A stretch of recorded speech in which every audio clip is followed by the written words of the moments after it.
Ernesto Goldman toma uno. Usaba... Era como un maletín chiquitito que se hacía así y se cruzaba y él lo agarraba así. Y iba así. Y así viajaba a La Matanza. Juan José Sebrelli, escritor, toma uno. Físicamente era un personaje muy raro, ¿no? Parecía no una chica, sino como una mujer grande. Él era feo, horrible. Disculpame, Néstor, que sé que estás... Néstor vive, ¿no? Néstor vive y disculpame, pero era feo, horrible. Alejandro Ricaño, toma 4. Esos bichos así de río, ¿no? El manatí, que es como una especie de... Sí, es un bicho de río, como una especie de nutria. Y había algo así, bichesco en Néstor. Arturo Carrera, poeta. Bastante parecido a Woody Allen, si se quiere, porque pero con el pelo largo y... Con tacos así altos, así caminaba por los andenes que van hacia el oeste, o sea que era... Su cabello negro, sus ojos de comodín, que siempre estaban investigando y curioseando, su velocidad intelectual sobre todo, pero también esa simpatía, ese swing. Era muy flaco, no era muy alto y aparte andaba con pañuelos al cuello y cabello largo y muy... Chico raro, era un chico bien raro.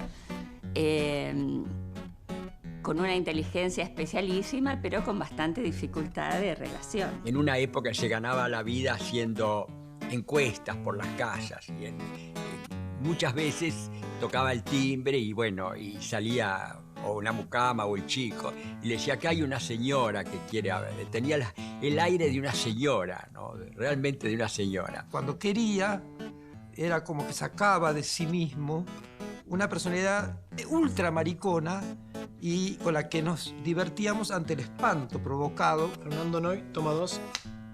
Nunca fuimos presos juntos, pero estamos libres juntos.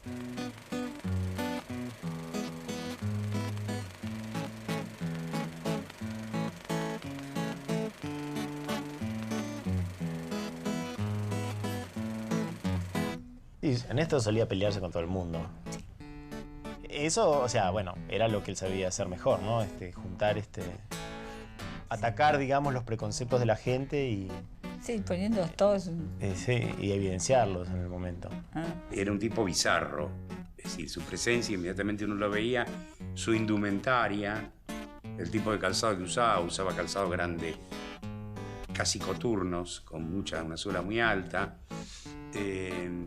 no era cuidadoso en sus movimientos, no era lindo, digamos así. Néstor, a ver, era una persona que no era agradable físicamente, él era feo y sabía que era feo. Marcelo Ferreira toma 1. Pero seducía. Era feo, pero seducía. Y sabía seducir. Seducía con la palabra, seducía con el conocimiento. Y estaba todo el tiempo seduciendo. Era profundamente serio. Pero de esa seriedad esencial con lo que le tocó en la vida y con lo que eligió en la vida. Nunca le sacó el cuerpo. Es más, le entregó el cuerpo a ese destino. Y no protegió nada. Mónica la Inefable. Es un niño terrible, ¿no? Y un maldito. Un poeta maldito. Poeta intelectual rima muy mal. Yo, poeta por un lado, para mí lo supremo. Él, Néstor Perlogli, la perla de leer.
Él creo que ha habido artistas gay, muchos poetas del siglo XX fueron homosexuales, grandes cantantes, maricas, pero nadie había, digamos, descubierto la bisexualidad del lenguaje como lo hacía Perlongar en sus primeros poemas, que son los que compiló ahí en el libro Austria-Hungría.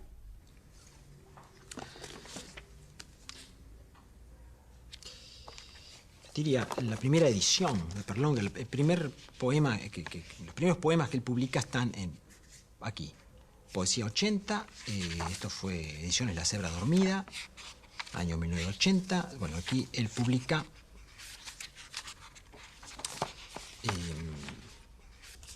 tres poemas. Érase un animal sangrante y dulce, de rostros numerosos.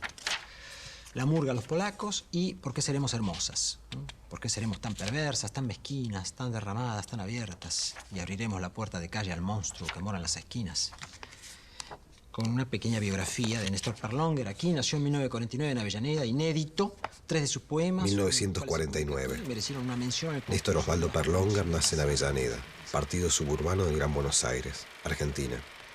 Su fecha de nacimiento es el 24 de diciembre, pero sus amigos recuerdan que celebraba su cumpleaños el 29, tal vez para esquivar la coincidencia con la reunión familiar de la Nochebuena.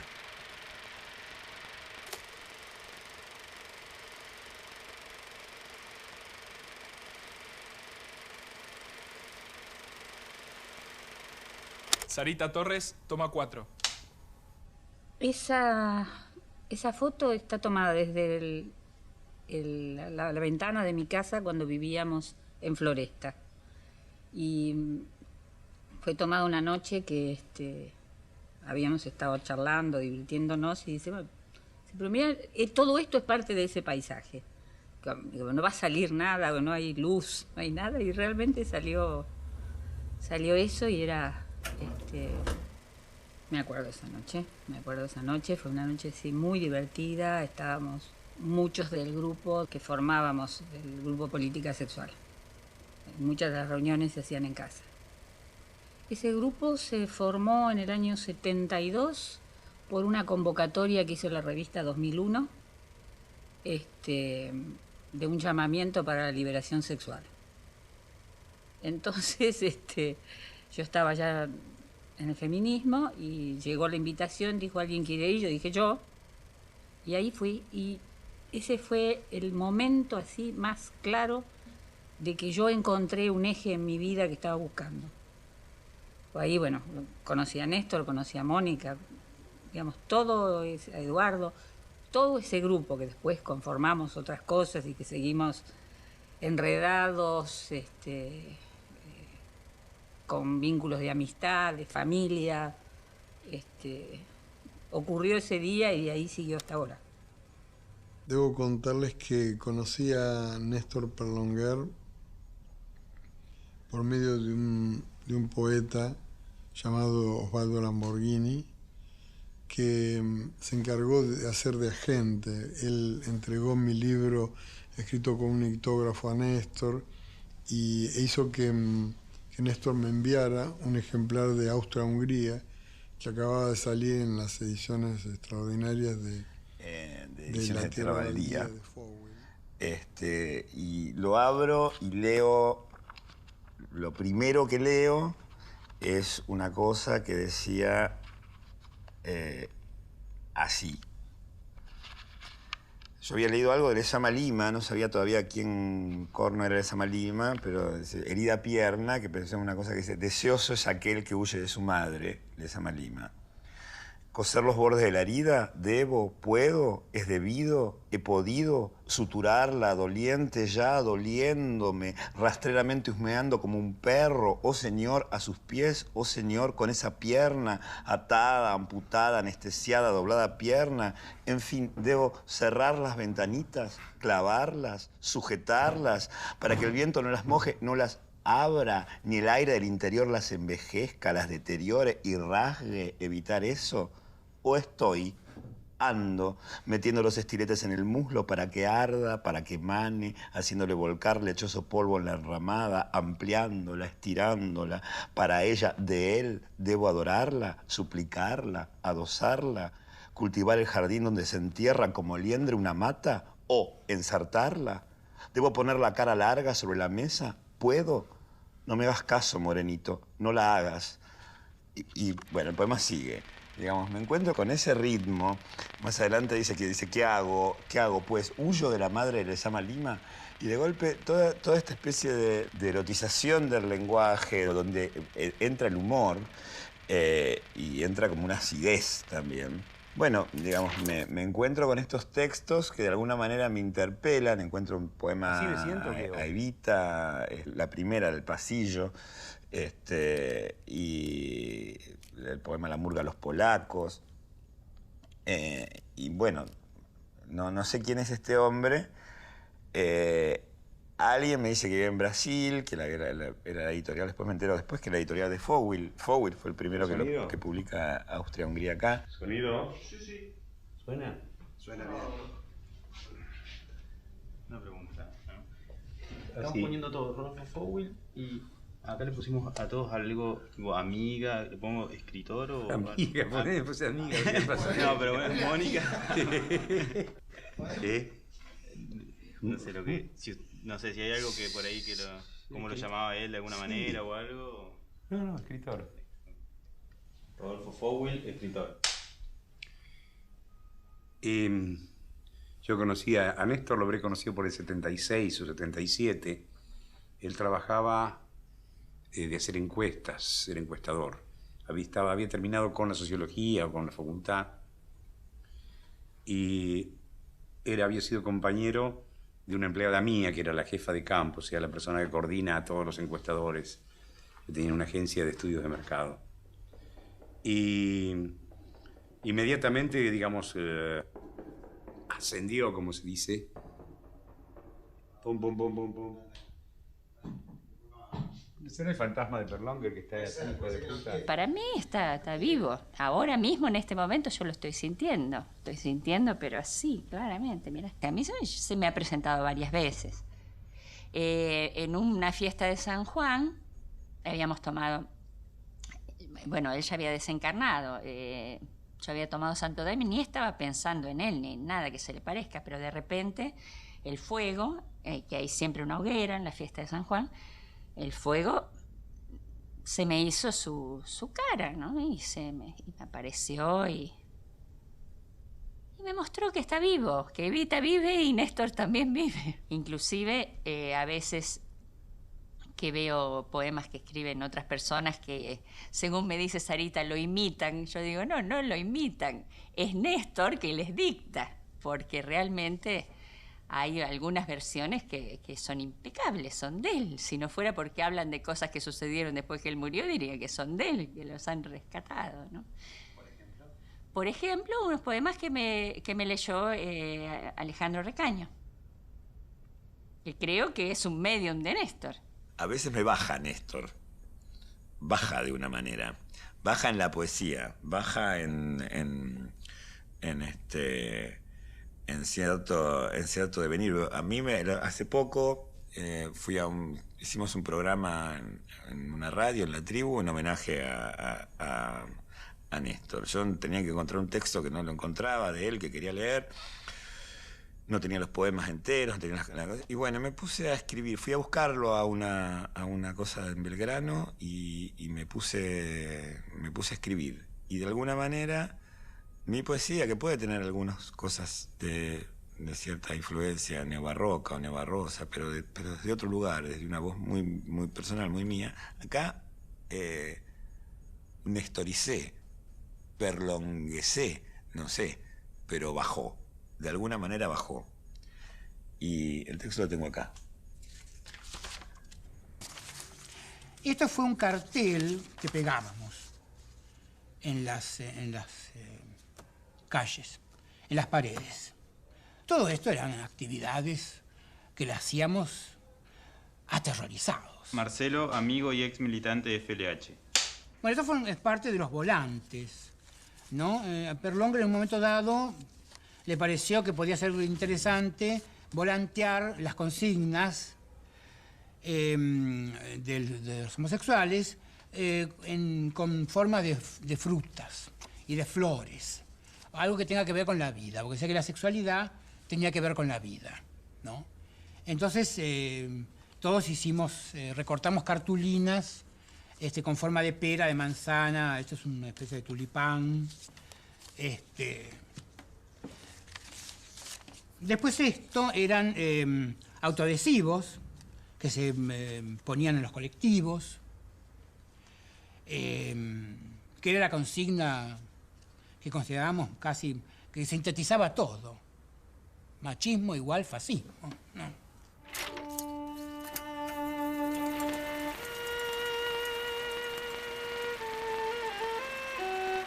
1968. Ingresa a la Facultad de Filosofía y Letras de la Universidad de Buenos Aires.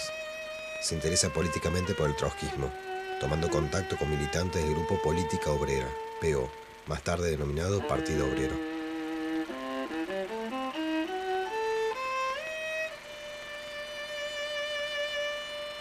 En 1971. Ingresa al flamante Frente de Liberación Homosexual, FLH. Poco después rompe con Política Obrera, tras su fracaso en lograr que la fracción de este grupo de la facultad se pronunciara favorablemente acerca de la cuestión homosexual.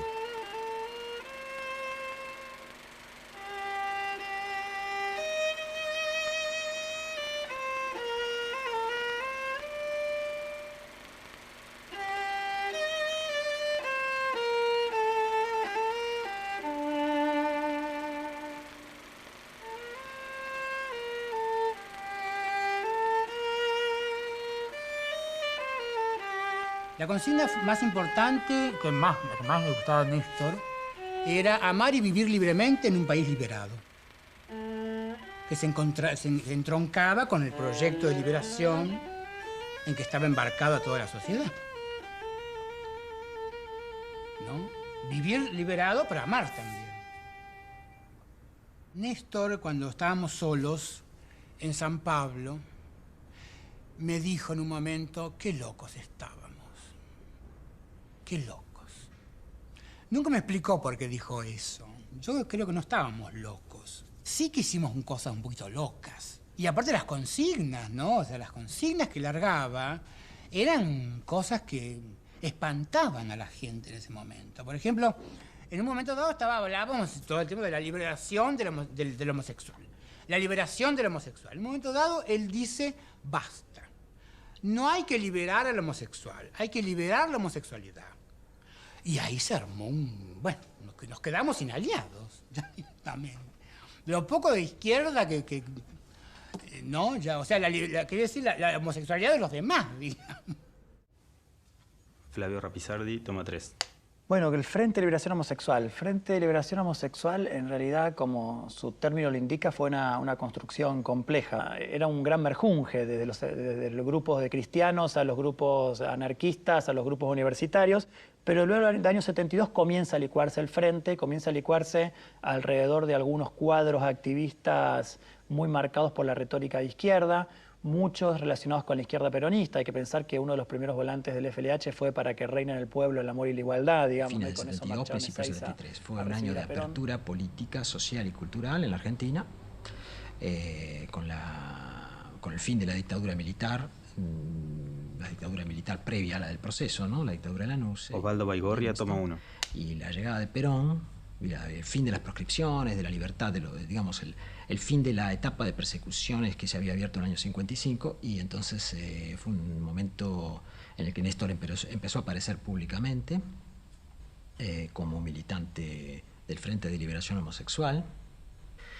Tuvo su primera entrevista pública, ¿no? En la revista Sí, con una consigna escrita por él mismo, para que reine en el pueblo el amor y la igualdad, tomada de la marcha peronista, libertad a los presos políticos. Esta es una foto tomada en el 25 de mayo, en Plaza de Mayo. Si no me equivoco, Néstor está aquí atrás, pero bueno, está aquí, está Néstor Perlonger, y bueno, aquí están Perlonger con otros dos militantes del FLH que aparecen, ninguno aparece con su nombre y apellido. Y Néstor también, aparece solo como Néstor. Nos conocíamos por los nombres, no por nombre y apellido. O sea que siempre cuidábamos que el cómo reconocer a otra persona. Por eso también no nos sacábamos muchas fotos. Algunas de estas fotos son conocidas. Aquí está el Néstor Perlonga con su mirada intensa, ¿no? Casi sacada prácticamente. Aquí un poquito de otra, no sé, una mirada un poquito más inteligente. Estas son fotos de los años 80. 80, fines de los 80 posiblemente. Sí, misma época que se publicó el cassette que publicó Último Reino de su poema Cadáveres.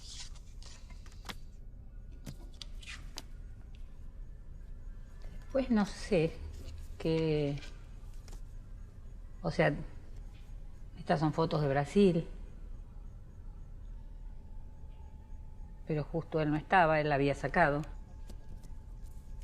Curiosamente, yo no sé, tengo la idea que una vez, revisando fotos, se quedó con unas cuantas porque decía que no estaba linda.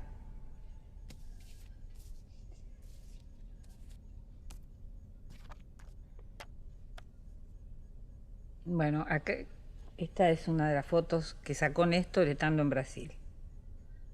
Con un amigo de Brasil y dos compañeras feministas que seguimos trabajando en conjunto el día de hoy. Y habíamos compartido un departamento en la playa, en Florianópolis, con ellas dos, mi hijo y yo, y Néstor. Néstor tomó la música del himno nacional y le puso una letra muy particular. Oíd, maricas, el grito sagrado. ¡Ah! Gritábamos. Y ahí empezaba toda una cosa. Y esa se cantó por primera vez en mi casa. Y mi mamá estaba aterrada de que lo escucharan los vecinos, porque hablaba de los chongos que supimos conseguir y de todas esas cosas. Estaba todo tergiversado, digamos. ¿No te acordás más de la letra? No, lamentablemente no. La murga Los Polacos, toma 1. Pueblo argentino, si usted quiere votar a un argentino, Frondizi debe ser el presidente. 1956. Primer año de educación primaria en una escuela de Avellaneda. Radical, intransigente. Es una murga y marcha en la noche de Varsovia. Hace milagros con las máscaras, confunde a un público adelante, a un público polaco. Los estudiantes de Cracovia miran desconcertados. Nunca han visto nada igual en sus libros. No es carnaval, no es sábado, no es una murga, no se marcha, nadie ve, no hay niebla, los muchachos. El peronismo, no de Perón, sino más bien de Eva Duarte, a quien Néstor solía llamar con ese nombre, ¿no? Con el nombre del apellido de soltera, Eva Duarte, le parecía como un hecho, le interesaba como hecho maldito, como hecho transgresor en la política argentina, ¿no? Le interesaba el peronismo en aquello que tenía, no de burgués, de milico, de autoritario, del macho con uniforme militar, sino lo que tenía de femenino, de mujer, de loca, de travesti. Hay como un guiño cómplice, ¿no? Es el cuerpo humano, pero falta la zona genital, ¿no? Completamente como si no existiera, ¿no? Pero de cualquier manera no hay ninguna referencia, eso no hacía falta. Dice, nota cada vez es más costoso el correo. Y dice, el nominalismo de la anatomía soporta la brevedad de esta esquela, arrancada a una espera de que se caliente el agua para el té en una tarde de brevedades, donde salgo perdiendo en mi afán de no hacer nada, o hacerlo intermitentemente, a chorros o a goteras. Grave alegría me han producido los elogios llegados de ignotos lectores gays de San Francisco sobre mi impronunciabilidad. Ella es reiterada por un periodista americano que me entrevistó por teléfono para una entrevista en el Miami Herald. En esa entrevista él se declaraba como exiliado sexual, ¿no? Él estaba en Brasil, era un exiliado sexual de la dictadura argentina. Bueno, acá está una foto del viaje ese a Brasil, a Florianópolis, que estaba con mi hijo y ¿Y vos qué te acordás de esa época? ¿Qué es lo más viejo que te acordás? Esta foto la sacó Néstor. Me acuerdo de él como jugando conmigo. Jugaba. Me acuerdo su cara sonriente, pero no me puedo acordar mucho. Lo que sí me acuerdo más es cuando vuelve, cuando se va. Yo sé que estuvo unos años afuera y vuelve como en el 82, una cosa así. No estuvo afuera, estuvo preso. ¿Cómo que estuvo preso? Claro. Estuvo, su casa había un ruido más inusual y un movimiento más inusual que el de los demás vecinos, hasta que empezaron a protestar los vecinos. Y en un momento le hacen una causa. ¿Por ruidos? ¿Por qué? Por ruido, por tenencia de marihuana. Y el problema es que entre las personas que estaba había un menor. Entonces le metieron corrupción de menor y tenencia de droga. Bueno, esta es una fotografía que le gustaba mucho a Néstor, que tenía muy linda tonalidad, pero ha perdido el color.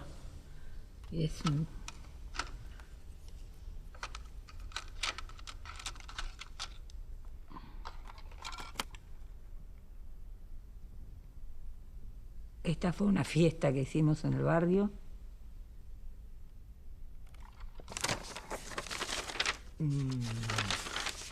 Algo más, un poquito más lúdico, quizá. Esto es una fiesta en la que Néstor Perlonguer aparece disfrazado de... Decía que era de odalisca, pero según María Inés Aldaburu es la reina Soraya o la princesa Soraya. María Inés Aldaburu, toma 1.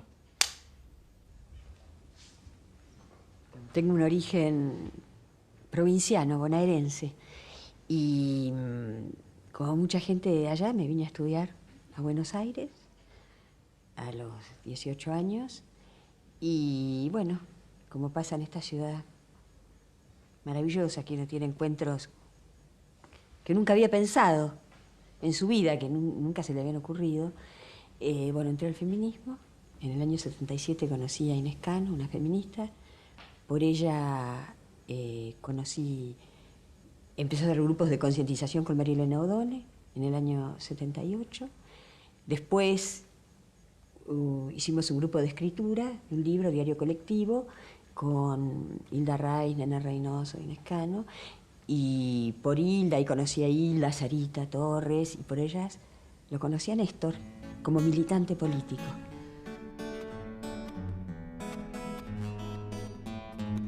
Cuando te conocí, aún no sabía que un corazón era capaz de amar intensamente. Grabóse aquí en mi mente el dulce acento de tu voz amada y desde entonces nunca pude ya borrarte de mi mente. Tú me enseñaste a amar, tú me enseñaste con el delirio que hoy causa mi martirio. Pero dime si oigo yo clamar al ser omnipotente. ¿Y dónde está ese corazón que yo te he dado? ¿Cómo confesaré que no lo tengo ya? Sin acusar que tú me lo has robado. Tú me enseñaste a amar, tú me enseñaste a amar, tú me enseñaste a amar, me enseñaste a amar. Cuando te conocí, aún no sabía que un corazón era capaz de amar intensamente. Ay, grabóse aquí en mi mente el dulce acento de tu voz amada y desde entonces nunca pude ya borrarte de mi mente. Tú me enseñaste a amar, tú me enseñaste a amar, tú me enseñaste a amar, me enseñaste a amar, me enseñaste.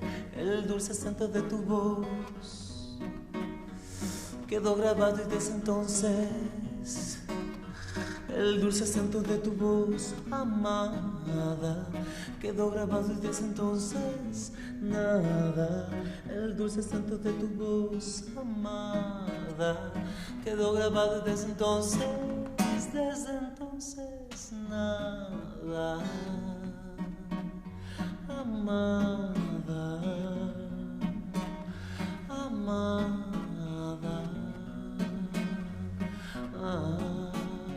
María Inés Aldaburu, toma 2.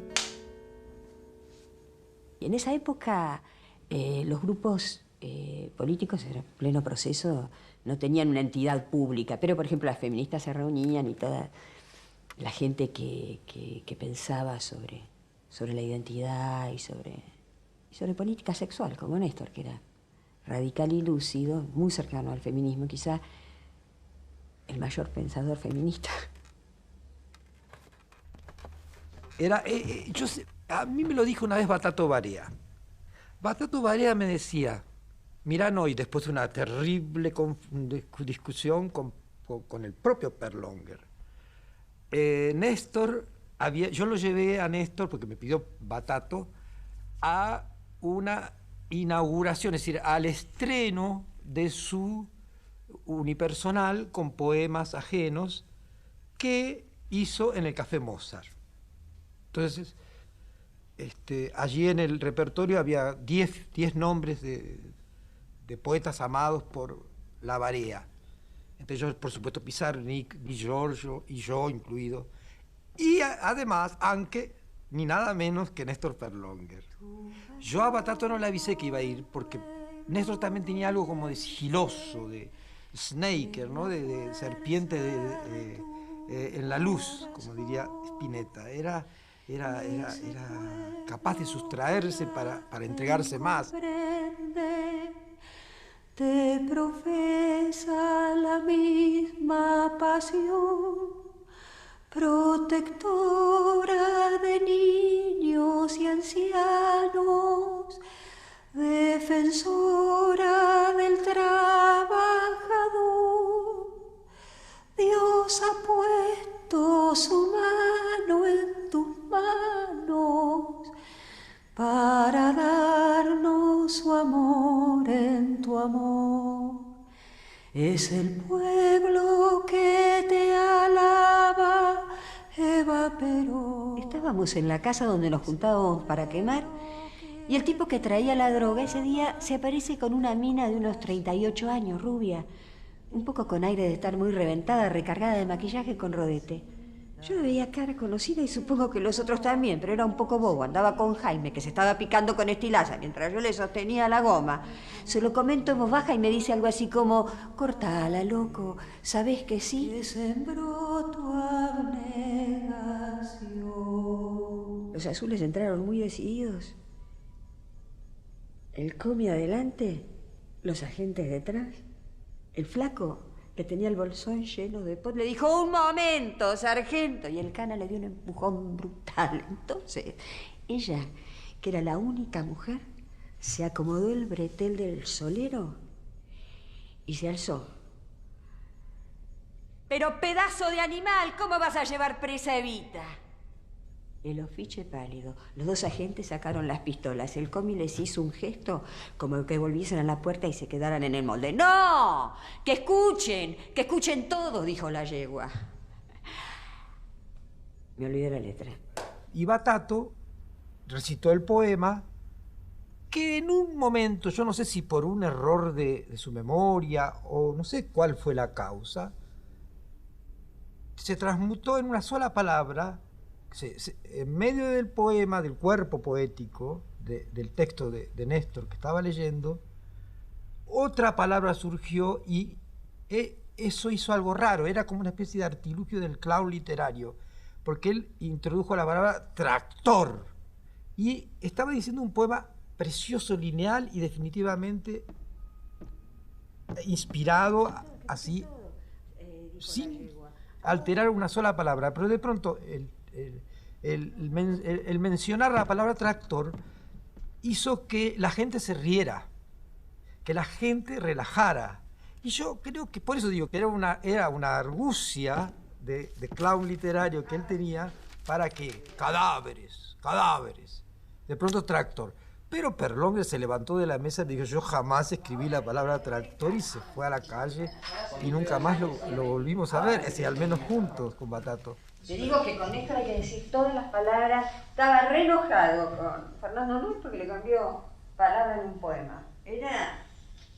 Y es difícil acordar, perdón, no me quiero justificar. Perfecto. Es difícil acordar. Yo le decía que me admiraba lo laborioso que era. Él me decía que él trabajaba para no sentirse deprimido o triste. Por ejemplo, cuando se sentía deprimido, salía a hacer encuestas. Entonces, él lo cuenta incluso en alguna de sus entrevistas, que en el momento que él escribe el texto sobre Eva Perón, ¿no?, y los chongos, ¿no?, él estaba muy deprimido, había ido a hacer una encuesta en una villa, y había resultado una cosa muy, muy extraña con una invitación a que entrara en una de las casas por unos muchachones, ¿no? Y eso fue mezclado con el tema de Eva Perón y el tema político del peronismo, ¿no? Evita vive, toma 2. Pero pedazo de animal, ¿cómo vas a llevar presa a Evita? El ofiche, pálido. Los dos agentes sacaron las pistolas y el comi les hizo un gesto para que volvieran a la puerta y se quedaran en el molde. ¡No! ¡Que oigan todos!, dijo la yegua. Ahora, ¿me querés meter en cana? Cuando hace 22 años, sí, o 23, yo mismo llevé la bicicleta a tu casa para el pibe y vos eras un pobre conscripto de la cana. ¡Pelotudo! Pero si no me reconoces, si te querés hacer el que no te acordás, yo sé lo que es una prueba. Chao, fue un delirio increíble. Le hizo un rasgón en la camisa al cana a la altura del hombro izquierdo, le descubrió una verruga roja y gorda como una frutilla, se la empezó a chupar y el cana se revolvía como una puta. Los dos, que estaban en la puerta fichando, primero se cagaban de risa, pero después no. Les entró el pavor, porque vieron que sí, que la mina era Evita. Yo empecé a chuparle la pija a Jaime delante de los canas que no sabían dónde meterse. El flaco del tráfico entró en el circo y se puso a gritar: ¡Compañeros, compañeros! ¡Se la quieren llevar presa Evita! Por el pasillo. La gente de las otras habitaciones empezó a asomarse para verla y una vieja empezó a gritar: ¡Evita bajó del cielo! ¡Evita bajó del cielo! La cosa es que los canas se las tomaron, largaron a los dos pendejos que encima se hacían los muy chetos, y ella se fue caminando muy tranquila con el flaco, diciéndole a la gente que estaba primero en el patio y después en la puerta: Grasita, Grasita míos, Evita lo vigila todo, Evita va a volver a este barrio y a todos los barrios para que no le hagan nada a los descamisados. Chau, loco, hasta los viejos lloraban. Algunos se le querían acercar, pero ellos decían: no, ahora debo irme, debo volver al cielo. Nosotros nos quedamos quemando un rato más y cuando nos íbamos, unas tipas nos hicieron pasar a una habitación para que les contáramos, las mismas que hacían ahora, nos habían hecho una guerra que no podía hacer. Jaime y yo les hicimos toda una historieta. Ella decía que había que drogarse porque se era muy infeliz. Y chau, loco, quedarse dado era imbancable. Claro, la gente no nos entendía, pero como no estábamos haciendo laburo de base, sino public relations, para conseguir un lugar no pálido donde tripear, no nos importaba. Estábamos re locos y las viejas de él coparse con el llanto. Tuvimos basta. Que la cortaran con ese bajón de anfeta total, ella iba a volver. Evita había ido a hacer un rescate e iba a volver porque quería repartirle un lote de marihuana a cada pobre para que todos los humildes andaran súper bien y nadie se comiera una pálida más, loco, ni un bife.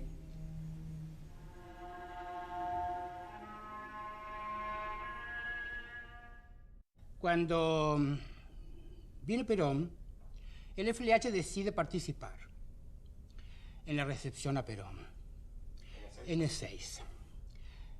Y en ese momento, eran épocas todavía muy peligrosas, había que estar dentro de la columna de alguien.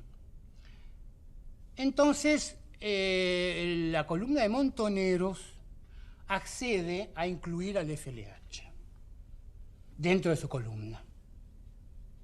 Porque habían tenido como una época así de como de apertura, en que estaban de acuerdo con todos, ¿no? Y eso salió fotografiado. Por eso es que la derecha, cuando empieza a agredir a Montoneros, empieza por ahí. Empieza acusándolos de homosexuales. Y muestra esa foto, donde aparece el Frente de Liberación Homosexual dentro de la columna de Montoneros. Montoneros, en lugar de hacer como una reivindicación o una defensa de los derechos homosexuales se aterroriza, entonces larga esa consigna: no somos putos, no somos faloperos, somos los machos de Fari Montoneros. Con lo cual, por supuesto, el FLH se apartó completamente.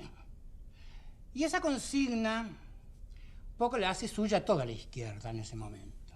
El único que nos abrió la puerta fue uno de los grupos, el grupo más importante trotskista que había en esa época, que era el PST, Partido Socialista de los Trabajadores, encabezado por un hombre bastante inteligente, que era Nahuel Moreno. Juan José Sebrelli, toma 2. Nahuel Moreno dijo que no estaban dadas las épocas para hacerlo público, entonces nos iba a apoyar en forma clandestina.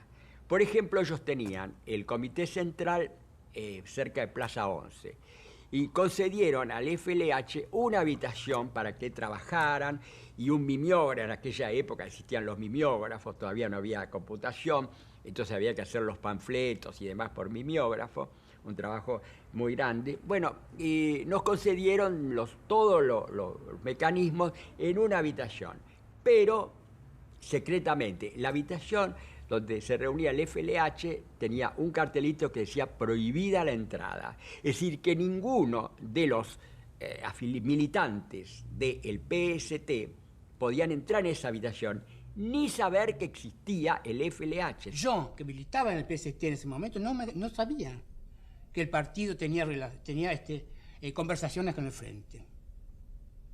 O sea, a las bases no llegaban. Y las bases, bueno, ¿viste? Estaban con que era una degeneración biológica del capitalismo, ¿no? En una sociedad socialista no iba a haber homosexuales. Por un lado había un mito como populista o de izquierda tradicional que calificaba a la homosexualidad de una práctica burguesa y reaccionaria. Entonces, por un lado había que romper este mito, ¿no?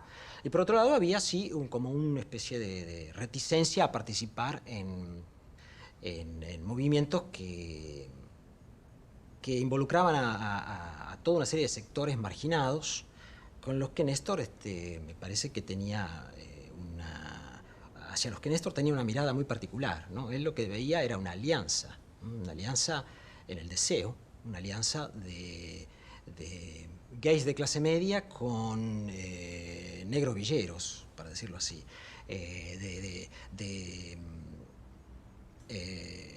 travestis de barrios bajos con drogados de clase media. O sea, no se le escapaba el problema de las alianzas que uno tiene que establecer en la acción política y en la actividad cultural. También, ¿no? Había toda una cuestión de alianza que no se le escapaba y al mismo tiempo lograba mantener cierta radicalidad y cierta profundidad crítica. Mónica la Inefable, toma 2. Cuando entramos a trabajar en Para Ti, ahí era una contradicción impresionante, ¿no? Porque, imagínense, por un lado era un universo femenino que a él le encantaba, porque toda la escritura de él está llena de sisas y de dobladillos y de tijeras y de colorete y de hule y de cosas que pertenecen al universo femenino, y bien de Para Ti. Trabajábamos en espectáculos, hacíamos reportajes. Y él, como le daba vergüenza por un lado, pero por otro lado le encantaba el mundo femenino, firmaba con un seudónimo, Néstor Águedes era. 1970. Realiza algunas colaboraciones periodísticas en publicaciones de la editorial Atlántida. Abandona letras y decide su pase a la carrera de sociología. En esa época él no andaba con todas las plumas al aire, andaba vestidito normal, de saco, de traje, porque era cadete en una oficina antes de trabajar en Para Ti y estábamos en plena dictadura. Pero ahí ya en Para Ti se animó, porque el secretario de redacción también era de ambiente y entonces él ya se animó un poquito más. Y en realidad en Para Ti trabajaban todos hombres, yo creo que era la única mujer.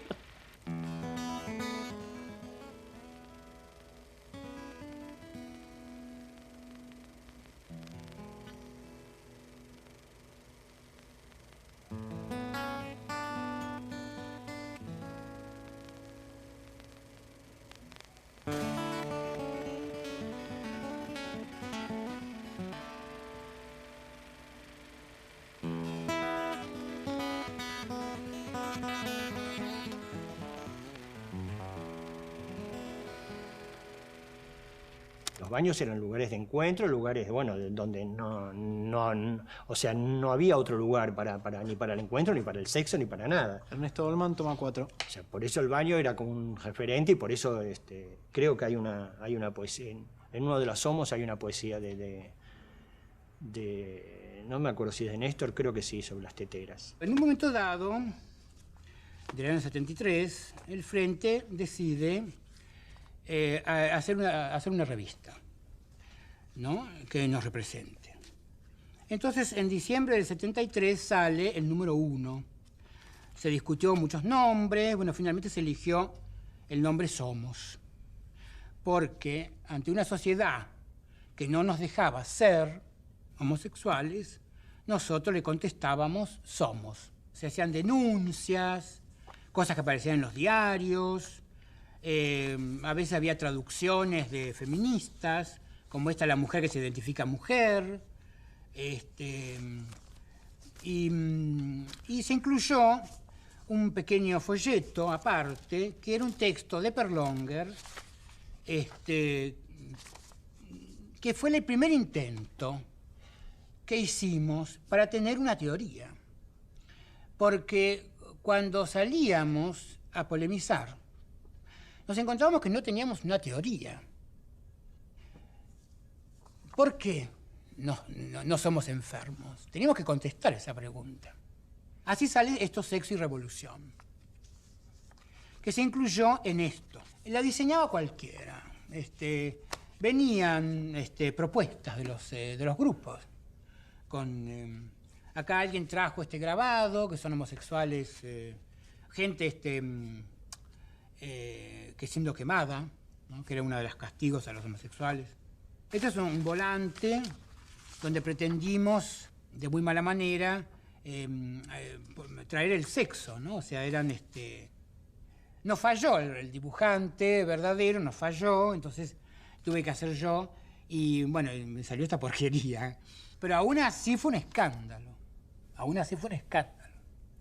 Y sobre todo en el ambiente gay, ¿no? Muchos nos acusaron de que por culpa de esta volanteada iba a haber racias, iba a haber muchos detenidos y qué sé yo. Bueno, la idea era hacer panfletos con hombres desnudos, mujeres desnudas. Y bueno, finalmente ya en diciembre del 75, bueno, ya no sé, ni siquiera se podía sacar esto, ¿no? Entonces hacíamos una cosa más mimeografiada, que la repartíamos entre los militantes. 1975. Egresa de la Facultad de Filosofía y Letras con una licenciatura en Sociología. Tras un allanamiento policial en su departamento de la calle Libertad, pasa 3 meses en un penal de Villa Devoto acusado de posesión de estupefacientes para consumo personal. En diciembre del 75 ya había un clima acá en Buenos Aires espantoso, ¿no?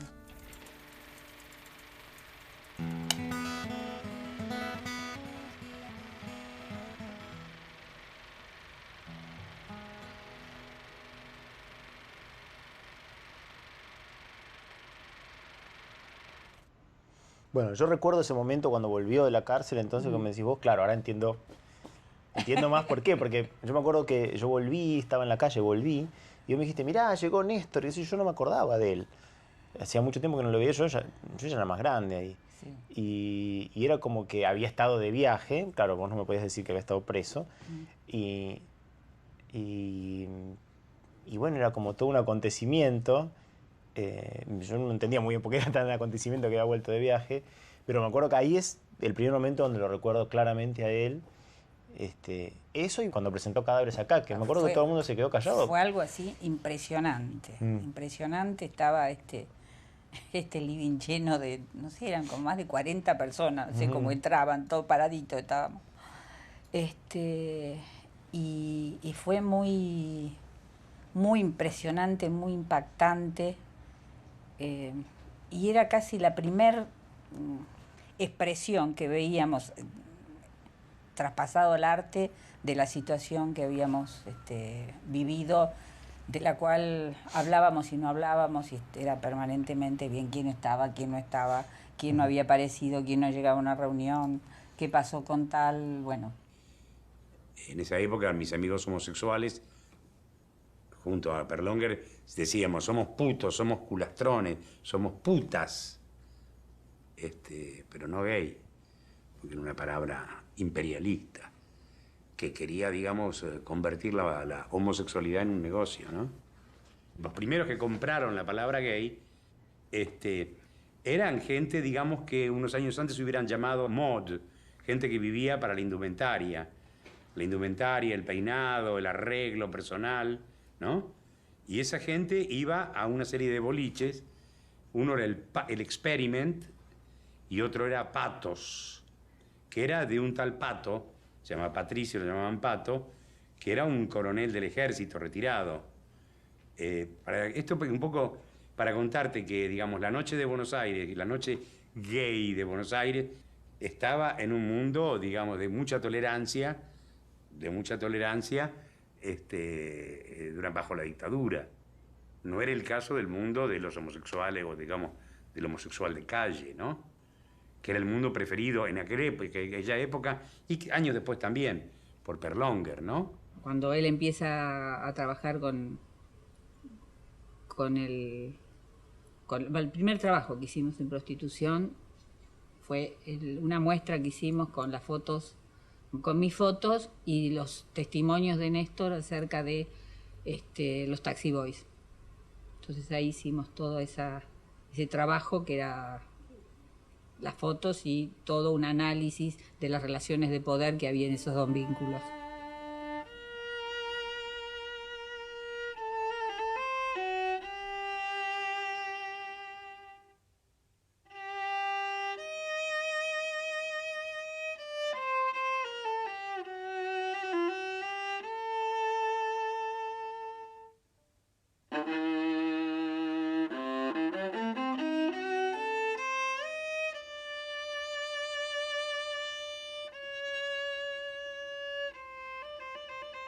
En el año 75 ocurre un hecho desgraciado y es la muerte de un militante del FLH, del cual no se sabe su apellido, se recuerda solo su nombre, se llama Federico. Federico aparece con un tiro en la cabeza y la AAA se adjudica el asesinato. A partir de esta muerte comienzan los temores del Frente de Liberación Homosexual y comienza a hacer una política de puertas hacia adentro. La persecución a los homosexuales no fue peor con Videla y con la última dictadura que lo que había sido con Onganía o con gobiernos civiles como el caso de Frondizi y como el caso del peronismo. No fue muy distinta. No fue muy distinta. No hubo campos de concentración especiales para los homosexuales. Las feministas no estaban tachadas como grupo guerrillero, como grupo armado. Entonces no desaparecieron feministas. No eran perseguidas específicamente las feministas. El logro para el proceso militar era la izquierda, los grupos de izquierda, los grupos peronistas, los grupos obreros. Al FLH no lo persiguió el ejército, no hay homosexuales desaparecidos. Incluso hasta, digo más, cayó uno de esos militantes y la policía no lo tenía registrado en la lista. No eran ni del ERP, leyó FLH, pero no le sonaba nada, ni al ERP, ni a FARC, ni a Montoneros, no era nada. Ni Tupamaro, nada. Entonces lo dejaron libre. Yo no diferencio la persecución al homosexual, no la diferencio. Para mí tiene 40 años, 1943, 1983. A nosotros nos combatían, porque acá no había ley contra los homosexuales. Entonces nos combatían con el edicto segundo H, que penaba la incitación al acto carnal en la vía pública. Se le aplicaba a homosexuales y a prostitutas. Y ahí era cuando nos agarraban, al momento del levante. Esos tiempos en los que ser homosexual era una tragedia permanente, es decir, lo que yo más gráfica y lamborghianamente denomino el tiempo de los mataputos, porque era imposible que no fuera preso cada 2 o 3 días con contravenciones que si se sumaban te llevaban 21 días a devoto y así sucesiva muerte. Muchos activistas del Frente de Liberación Homosexual desaparecen, fueron chupados por la dictadura y muchos huyen. Y no es posible reconstruir la historia de los desaparecidos del Frente de Liberación Homosexual. No es posible porque nadie tenía muy en claro cuáles eran las adscripciones militantes de los compañeros Y básicamente porque cuando se crea la CONADEP, la Comisión Nacional sobre Desaparición de Personas en el 83, a pesar de que en los testimonios se comentan los modos especiales en que se torturaba a gays y lesbianas, eso no fue registrado por la CONADEP. Yo estaba a cargo de la biblioteca del Frente, que se llamaba Alejandra Pizarnik, y bueno, ahí cuando una tarde estando yo presente nos llama la AAA que bueno, que nos van a hacer desaparecer, que nos dejemos de joder. Ahí bueno, caí yo, mi pareja y un muchacho que pertenecía a Grupo Parque, caímos los tres. A los tres nos torturaron, y a ellos dos los largaron enseguida, bueno, no tenían nada que ver, y bueno, a mí me largaron, o sea, a mí me enfrentaron en el calabozo a los 2 días y me preguntaron que si a mí me había pasado algo, y yo dije que no. Entonces ahí pasé directamente me blanquearon. Era tan fuerte lo que pasaba en Argentina que el mundo era bueno para la Argentina en esa época. Te digo, hasta Estados Unidos peleaban por los derechos humanos. Es decir, acá estaba el infierno. Acá era... Pero hasta las caras de la gente estaba cargada como de tragedia o de enemistad o de peligrosidad. Yo creo que él sintió la derrota del FLH. La sintió como propia. Incluso parecía que no había quedado nada del Frente de Liberación Homosexual, ¿no? Todo ese gobierno militar fue una cosa tan terrible que... Cuando le llenaron el departamento y ahí se perdieron muchísimos materiales y fue un golpe muy grande para todo el grupo. Cuando Néstor volvió ya era una situación bastante distinta. Así que estuvimos todos bastante conectados como para salir de esa situación, pero teníamos fundamentalmente miedo. Fundamentalmente miedo. Marcelo, amigo y ex militante del FLH. Estaba la frase permanente, que te la decían, entre los mismos miembros del FLH, de que por ser homosexual no hay que dejar de ser hombre, decía la gente. Y que la marica traía represión, porque era la razón por la cual nos reprimían a los homosexuales. Si los homosexuales fuéramos masculinos y no hiriéramos la sensibilidad de la gente con el afeminamiento, no habría tanta represión ni tanta discriminación. Y Berlonger decía que no. Berlonger decía que justamente la marica era la que cuestionaba la sociedad machista y fálica. Era la que más cuestionaba el machismo, porque era el hombre afeminado. Eso era la idea de Berlonger y de todos los que seguíamos a Berlonger. En una ocasión fuimos a la Facultad de Psicología, que en San Marcos estaba en Filosofía y Letras. Uno de los profesores estaba dando una charla sobre Freud y la evolución de la libido y todo ese tipo de cosas. Y empezó a hablar, bueno, de la etapa anal, y éramos varios militantes del Frente, así desperdigados, infiltrados, digamos, entre la gente, y empezamos a darnos cuenta que estaban, sobre todo los varones, no resistían el tema de la homosexualidad. Empezaron a negar y a defenderse del tema, y a hacer chistes y chistes y chistes y chistes y chistes. Hasta incluso ya el profesor casi no podía seguir hablando. Entonces lo que hicimos nosotros fue sacar abanicos.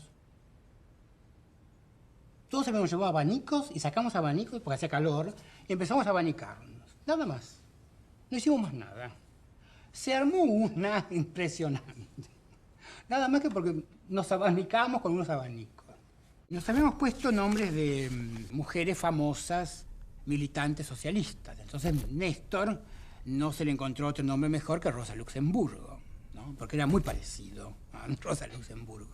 A mí me llamaron Natalia Sedova, que era la viuda de Trotsky, como yo venía del trotskismo, y otros le decían Evita, porque había sido pareja de un muchacho que se llamaba Dan. 1978.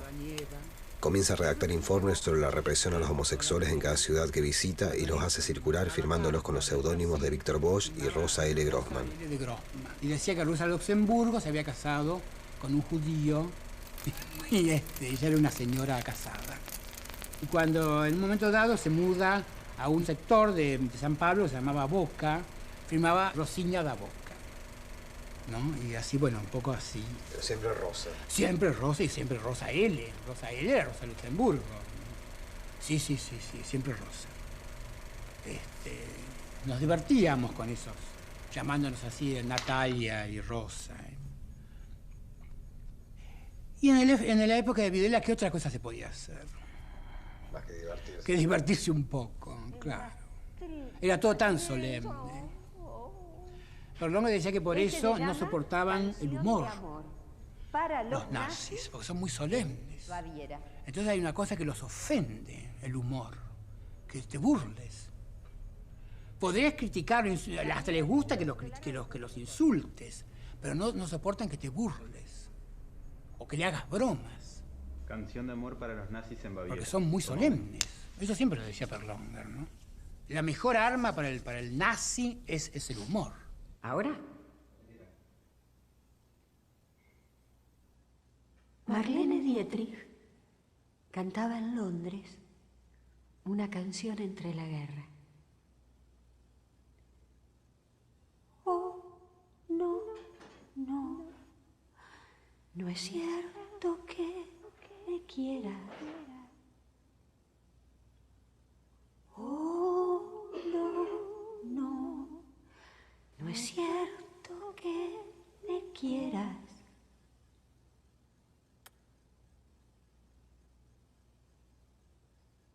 Solo quieres a tu padre, Nelson, que murió en Trafalgar. Pero ese amor es sospechoso, Nelson, porque tu papá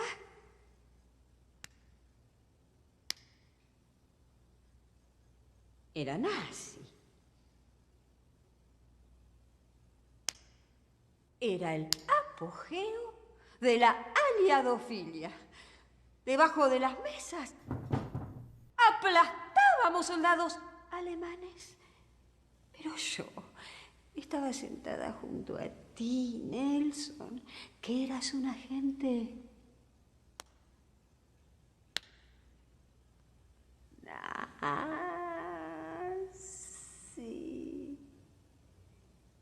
Y me dabas puntapiés. Ceremoniosamente me pedías perdón. No, posabas una estola de bisón sobre mis hombros y nos íbamos a hacer el amor en mi guardilla. Pero tú descubrías a Ana Frank en los huecos y la cremabas, Nelson.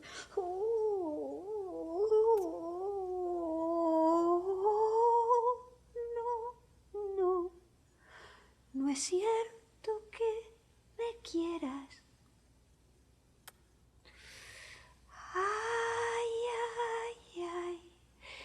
Me dabas puntapiés. Heil, eres un agente nazi.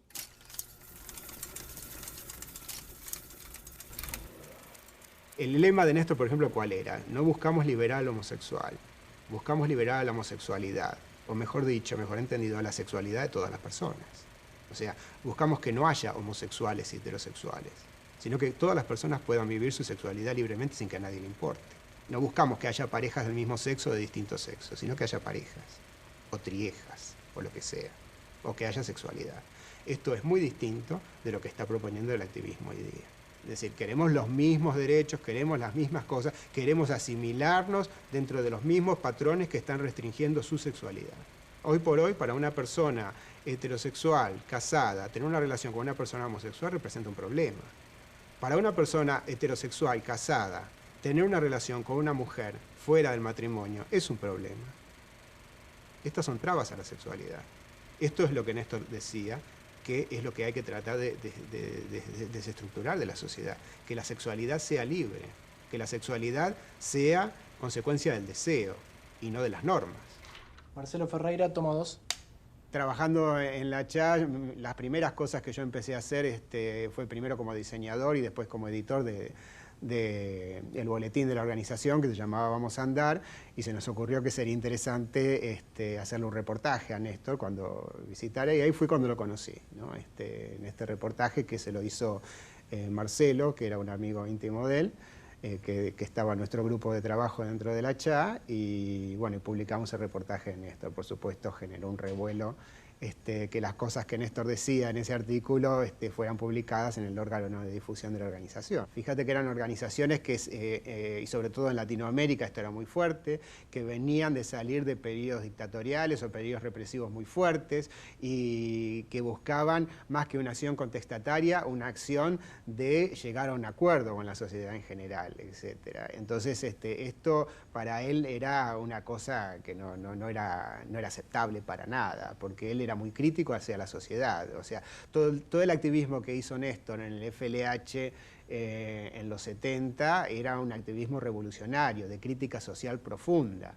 Y la sociedad no había cambiado para nada. No habría más dictadura, no habría más... y la represión sería un poco más leve que antes, digamos, pero la sociedad era exactamente la misma. A partir de los fines de los 70 o mediados de los 70, en el mundo no hay cambios profundos, sino adaptaciones a un sistema.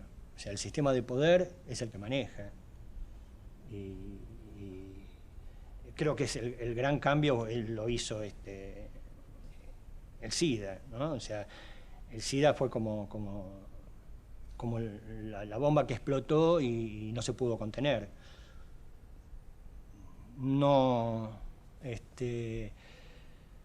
me parece muy descabellada la teoría de que fue largada a propósito, de que fue todo manejado. Ernesto Goldman toma 3. Absolutamente todo. Y hoy se cree que hay libertad, hoy se cree que hay sexualidad, hoy se cree que hay... Y sin embargo no está así. La tolerancia no es más que dinero. O sea, es dinero. Descubrieron que, viste, que las locas gastan y bueno, felices. Entonces, hagamos una gran cosa y bueno, que gasten. Si total gastan. La loca, ahora televisada como un prócer, ofrece sus 2 joyas en el consumo bailado. Ya no se esconde, pero está Néstor en el centro, en el circo. Los leones y romanos ya son otros, y ella saca su bota, ella ya disimulada, asimilada, comida, regurgitada, y ya no importa. Su preciosa fuga está enjaulada. Flavio Rapizardi, toma 2. A Néstor lo conocí al Néstor de los 80, o sea, el Néstor que vuelve del exilio con un texto provocador que leyó en una conferencia en el Colegio Nacional de Buenos Aires que llamaba El fin de la homosexualidad. En aquel entonces, particularmente, yo venía de militancia en la Juventud Peronista y desde la Juventud Peronista había ingresado a la comunidad homosexual argentina, y ahí tuvimos un enfrentamiento y una disputa, básicamente por su postura. Él había sido muy influenciado en su investigación o negocio Domillet que había hecho en San Pablo sobre la prostitución masculina por toda la escuela postestructuralista francesa, y es a partir de ahí donde comienza a tomar este discurso que en aquel entonces comenzaba a conocerse como posmoderno, del fin de la homosexualidad, del fin de las identidades, algo que en él también se mezcla con su experiencia del Santo Daime y de la ayahuasca. El Santo Daime era una secta que trabajaban con ayahuasca, una secta muy cristiana en un punto, muy pagana en otro, pero con rituales muy cristianos. Yo lo acompañé a él en esos viajes y bueno, como yo no tenía la menor vena mística y Néstor en ese momento la tenía, él lo vivía completamente distinto que como lo vivía yo. Yo conocí la ayahuasca, que es una especie de gel que sale de ciertas palmeras, por mi militancia hippie, pero él la conoció finalmente a causa de la muerte de la atómica del deseo, especialmente de la atómica del deseo homosexual, que fue el AIDS, o sea, el SIDA, esa especie de Hiroshima que nos pulverizó y que cambió por completo una historia que venía cada vez más liberada y mejor llevada para Yo hice una nota sobre la peste rosa. Todavía no se llamaba SIDA, cuando se llamaba peste rosa. Y la rechazaron, pero bueno, circuló igual, ¿no? Y Néstor la vio, se la mandé o la leyó, o habló conmigo cuando yo la estaba preparando. Yo sé cuándo la preparé preparado por enero o por diciembre del año 81. 1981. Es detenido varias veces por aplicación de delitos policiales y en una ocasión es golpeado. Emigra a Brasil. Lo tomamos un poco como broma, porque incluso el texto mío era bromista, ¿no? Bromístico, decía, porque ahora que el capitalismo ha descubierto el negocio gay, y hay tintorerías gay, peluquerías gay, boliches gay, casas de cambio gay, también van a tener su enfermedad propia, ¿no? Y jorobamos mucho con eso, lo charlamos. Así que él, me acuerdo, me escribió el tema de que le parecía que estaba enfermo, etc. Estaba cansado de Brasil, hablaba muy mal de Brasil, lo cual me parece injusto para los brasileños realmente, porque lo acogieron así muy bien. Él fue muy feliz en Brasil, realmente fue muy feliz, ¿no? Pero él quería realmente volver a la Argentina. A lo mejor, bueno, ese impulso de las personas de volver a su patria, ¿no? Cuando ya vemos que estamos en el fin. Quizá fue eso.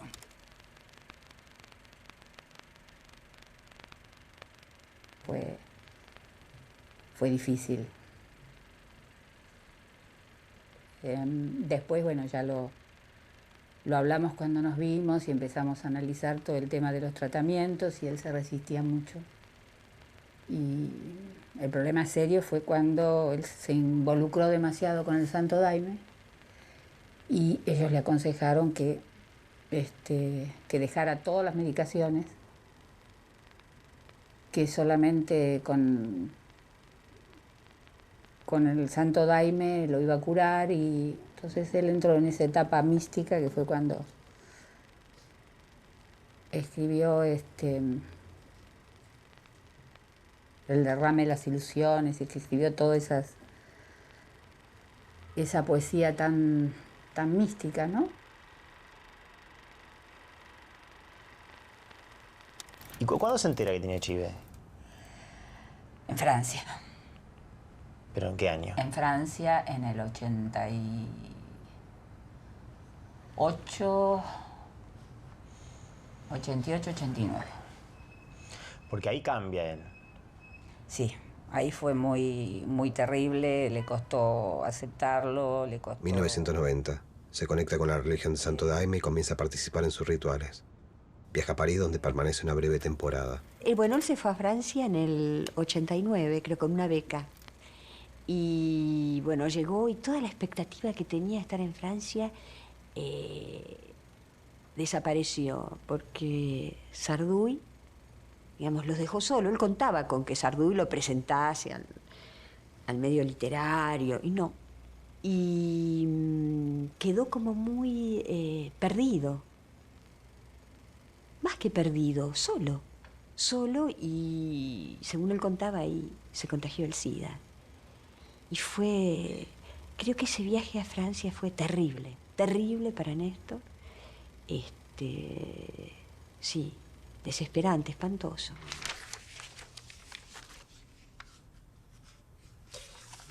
Vamos a ver una carta aquí, ¿no? Esta es del 83. Entonces, yo estaba en Canadá en ese momento, ella estaba en Sao Paulo, ¿no? Querido Osv, me ponía aquí, creo que mi carta anterior fue un tanto hermética, no estoy muy comunicativo que digamos, más bien soy un hurón huraño. Como dice Osvaldo Lamborghini, vos sos de los peores locos, son los que se encierran solos. No me lo dice a mí, pero estoy en medio de esa, depresión, desánimo, etc. Deberé releer el qué hacer. Mi literatura en bodrio, no salgo, paso horas en blanco en el cuarto en blanco frente a la máquina blanca, no me banco el giro en donde fui tan agraciada, en fin, no sumemos más melancolía como una buena tanguera, pero si estuve un poco sarcástica, tal vez debe haber venido de ahí, perdón, pero contar esto no me anima nada. Además, aquí es la dictadura del tout bem, estoy hablando de Brasil, ¿no? Y se ve bueyes lamiéndose solos en los rincones o en los pozos. Espero que no sea para tanto, una bigamia pederástica que mantuve como 6 meses, estilo voy, no voy, cojo, no cojo, acaba de derrumbarse con bochorno. Lo más patético es que las musas retasean sus trinos. Este es el tono de las cartas, ¿no? O sea, que barroco en la correspondencia también.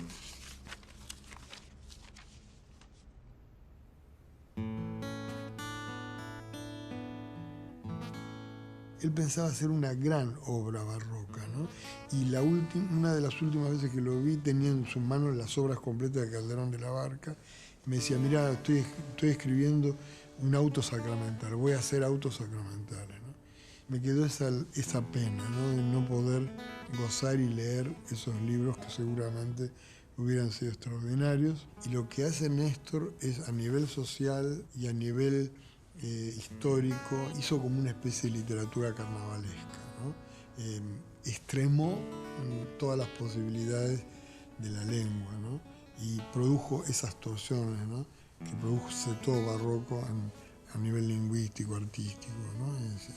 Y así como desembocó después en lo que nosotros, o no sé quién, empezó a llamar neobarroco, y que él muy astutamente definió como neobarroso, ¿no? Normalmente se entiende, bueno, el neobarroso, el rioplatense, por el barro del fondo del río, pero también hay algo que me parece que él acuñó muy importante en sus modos de ver la pauperización, tanto a nivel literario como social. Y esa pauperización era la manera de caer o de estar en un estado de barroso, en un estado que él llamaba cieno, ¿no? Quizá como una réplica, una aproximación casi metonímica a la palabra cielo.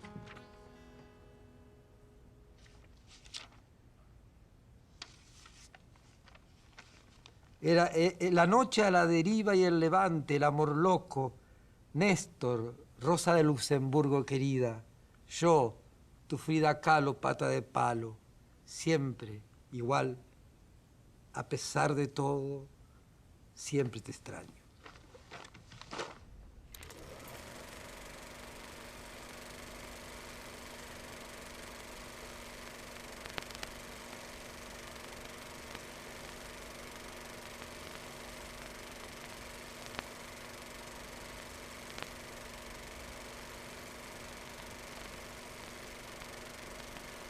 Su último poema, que a mí el título nomás ahora me hace trastabillar, que escribió y quedó como su saludo, fue La muerte en bicicleta, y nada más exacto que la muerte en bicicleta para llegar a la propia vida, a la verdadera vida, huyendo de esa muerte cotidiana, adoquinada, con ese peso marmóreo de una especie de corsé que te estrangula y del que tenés que salir, cueste lo que cueste, incluso dentro de tus propios aparentes cómplices o colegas y camaradas. Sarita Torres, toma 3. Bueno, esta foto la tomó Néstor. Y de ese día estuve buscando y no encontré otra foto que estuviera él. Y nos habíamos ido a los bosques de Seiza con mi Citroën. Cristina, una amiga familiar ya sería, porque lo que surgió de eso es que estábamos totalmente en contra de la familia, y hemos creado de alguna manera una forma totalmente distinta de familia, pero familia al fin. Y esta sí es mía, la sacó Néstor, pero me falta la foto que yo le saqué a él ahí en esa zona de la boca. Es del año 72.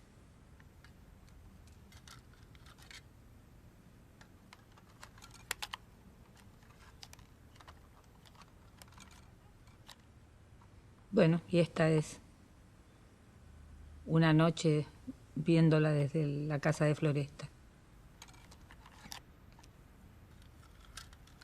Finalmente, él ya se ve que está muy mal, entonces manda a llamar a Sara. Él me llama por teléfono y me dice, mataría que vinieras para acá. Y en esa última semana escribí un poema que se llama La muerte en bicicleta. Vos fuiste. Y yo fui. Ya internado. No llegaste, ¿no? Sí llegué. Ah. Sí llegué, pero bueno, fue... O sea, llegué y murió. Y...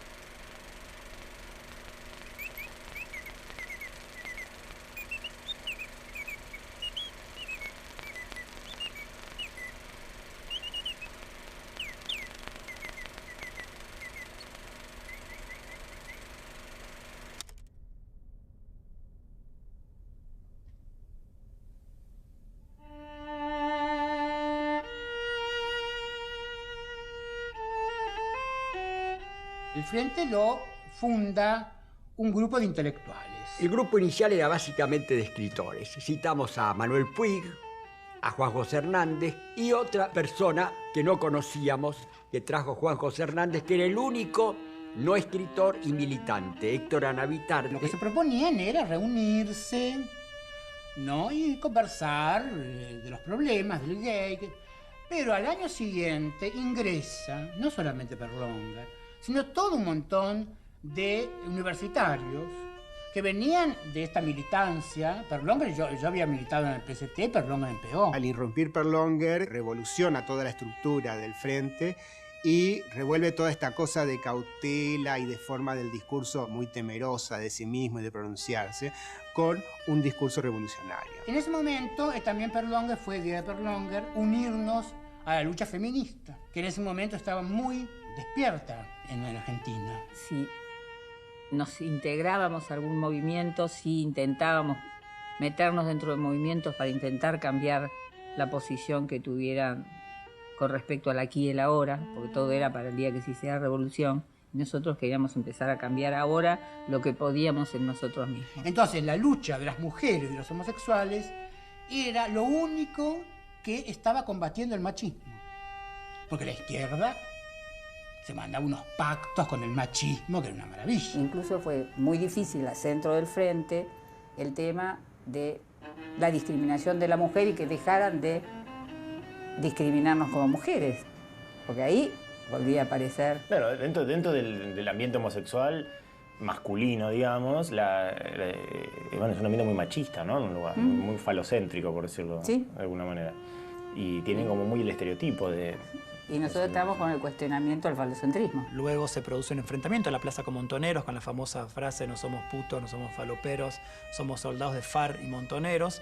Y ahí hay un acercamiento al frente antiimperialista y socialista. Hay un trabajo conjunto con este FAS y con los grupos feministas de aquel entonces que conforman en el año 74 el grupo Política Sexual. Donde nos reuníamos a estudiar, leíamos muchos textos y había algunas acciones políticas, ¿no? O sea, volanteadas, carteles, pintadas y había espacio de experimentación, ¿no? en algunas de las reuniones. Se hablaba y mucho más que eso, se hablaba y se experimentaba. En principio, claro, éramos todos muy cabeza y la parte sexual reprimidísima, como se usaba en aquella época. Por ejemplo, había reuniones en las que de pronto por efecto de experimentar, se decíamos, bueno, ahora vamos a sacarnos todos la ropa y entonces estaba a reunirse todos, hacer una reunión de estudio y hablar de política, hablar de analizar el ascenso del camporismo al gobierno y estar todos en pelota, ¿no? Eso era, por ejemplo, el tipo de cosas. Y entonces se hablaba de libertad sexual y todo eso, y se experimentaba lo que se podía también, dentro de todavía de una represión interna y muy grande y externa terrible. La disolución del Frente no fue inmediata, sino fue muy paulatina y bueno, con las primeras persecuciones y las primeras... cuando la AAA empieza a tallar, ya éramos 2 o 3 los que hacíamos alguna escaramuza y nada más. Y después cae preso. Y cuando Néstor cae preso, prácticamente ya no hay nada que pueda reunir a la gente. Va preso en plena dictadura, es acusado por corrupción de menores. Obviamente esta acusación esta acusación no tenía sustento. En realidad, muchos y muchas creemos que fue una verdadera cama tendida por la propia dictadura para detenerlo. Él, cuando sale de la cárcel, había perdido el departamento, tiene un fuerte enfrentamiento con sus padres y decide irse a Brasil.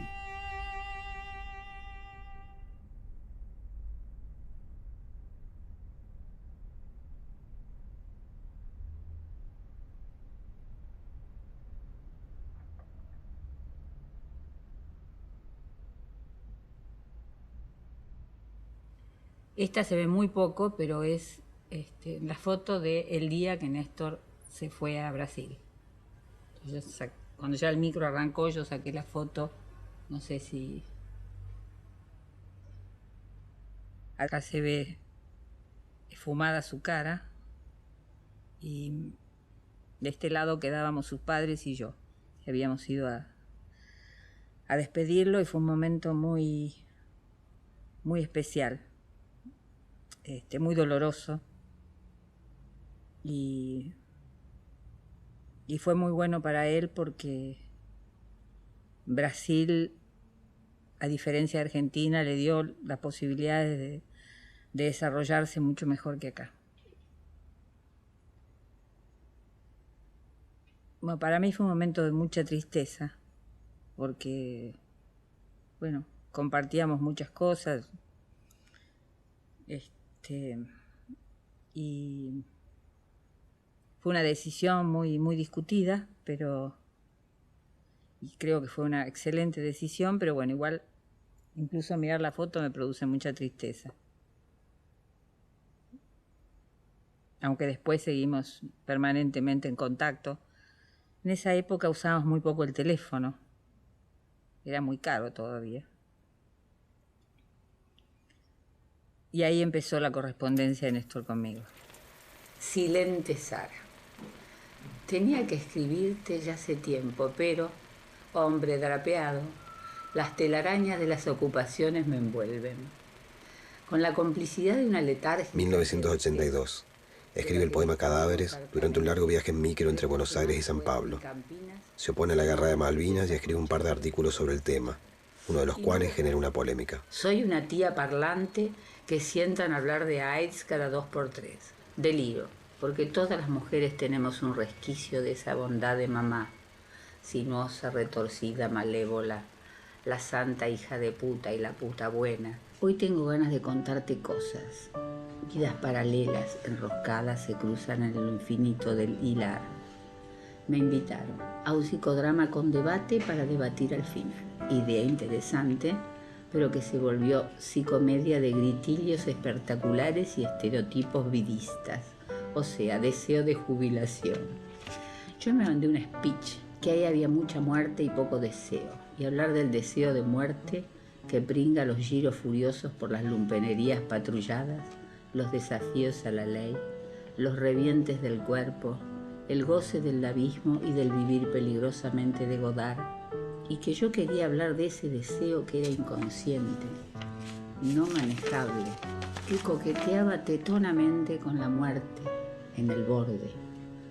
O nuestras viditas, vida no es Remember 72-74, la cosa que golpeó al convocar el deseo en contra de la muerte. Ahí mismo me levanté un morenito que desentonaba con la blancura media de clase media, a través de guiños del escenario que algunas mujeres detectaron y fueron ellas las que más se inquietaron con mi prédica de orgía mingitoria, ya que podía ensuciar algunas filantropías protectoras. Parte del interés es mi mariconería. Soy la única marica loca, bien de vir mujer, afeminamiento no como refuerzo de la virilidad, sino como viaje que la reniega y subvierte en la propia curvilización del gesto. Me elogian diciendo que tengo un cuerpo nómade. Introduzco la bichicia y mariconería en los claustros liberales, que toleran, expiándose gays pulcros modelo gay discreto. Nada de eso. A mí no me giran los estudiantes sino los albañiles. Yo entiendo de putos, pero no de indios o de campesinos. El fuerte de la antropología de museo, entomologías de culturas muertas. Eso reconozco en su déficit mío, no me banco los clásicos. Leo salteado, pereza, inconstancia, pero también suelta cosas. ¿Te canso? ¿Me vengué del silencio? Nena, es feliz decirte que en este momento estoy bien, aunque con estímulos extratextuales, riesgo, son las 6 de la mañana y pasé toda la noche respondiendo cartas. Pero ninguna tan pispireta y charlatana como esta. Nena, veámonos, escribámonos más. Solo así es posible reservando una vigilia. Trataré de ir a Baires la primera quincena de diciembre. ¿Puedo invadir tu cuartito? Sí. Zarosa, zaraza, marica según García Lorca, corpiños, sostenes, de unas banderolas por donde nos las ingeniamos para que fluya la intensidad de una potencia. Fuerza, nena, llévate un saquito.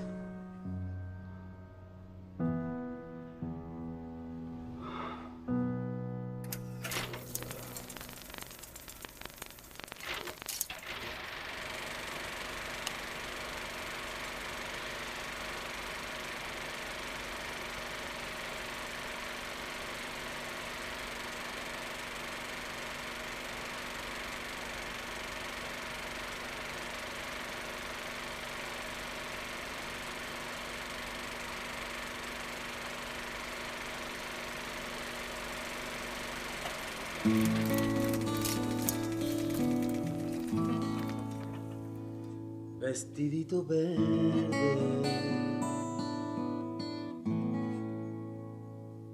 trae los recuerdos prendidos, traes en el aire recuerdos bordados. Vestidito verde, y en tu verde prado un pensamiento te llevo enredado, estrellas y noches de besos y flores, de besos y flores,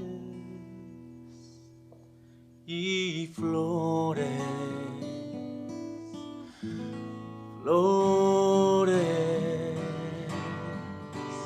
y flores. Flores que crecen al borde de un río que se lleva y trae amores perdidos. Tú eres mi vestidito verde, mi vestidito. Yo te quiero tanto que mi pensamiento te llevo enredado y en mi sueño un viento me sopla en el alma, viento de tu manto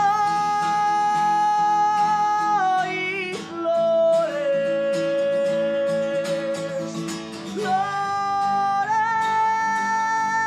flores y flores, flores que crecen al borde de un río que se lleva y trae amores perdidos. Tú eres mi vestidito verde, mi vestidito